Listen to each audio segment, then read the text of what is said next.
Diversitätsentwicklung im Kulturbereich. Gibt es besondere Förderprogramme für KünstlerInnen aus unterrepräsentierten Gruppen? Die gibt es. Ich würde trotzdem das Feld breiter aufmachen.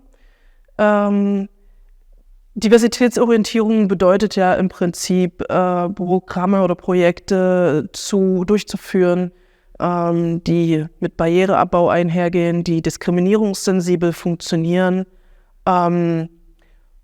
Und würde hier wirklich schauen, gibt es Programme, die sich inhaltlich mit diesem Thema auseinandersetzen, zum Beispiel auch Beratungsprogramme, sodass ihr vielleicht Konzepte für eure Organisation, für euch als Kunst- und Kulturschaffende hier mit einbauen könnt. Das ist der eine Part.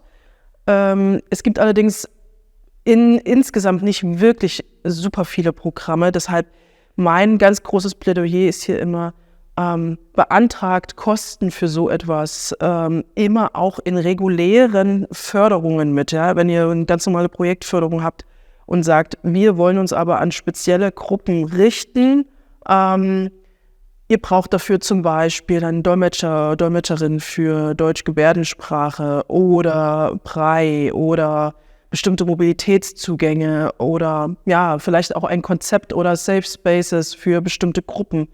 Tragt das immer in eure Kostenpläne mit ein, erläutert, warum ihr das braucht, warum das wichtig ist, und erzieht auch ein bisschen den Geldgeber in diese Richtung, dass das mitgesehen wird und dass das ein ganz normaler Umgang wird in Förderprogrammen. Aber ja, es gibt natürlich auch als zweiten Ansatz die konkrete Förderung von Menschen aus unterrepräsentierten oder marginalisierten Gruppen, auch für KünstlerInnen, Kulturschaffende.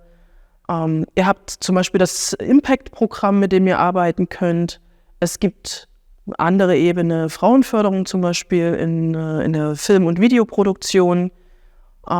Es gibt unter dem Stichwort Weltoffenes Berlin 2 Projektförderungen, die für Menschen aller Sparten offen sind, die zum Beispiel aufgrund der politischen Situation ihre bisherigen Aufenthaltsländer verlassen mussten.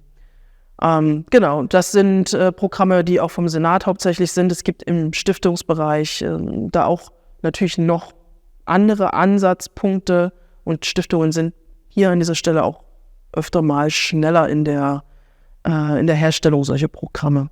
Genau. Recherche ist leider immer notwendig.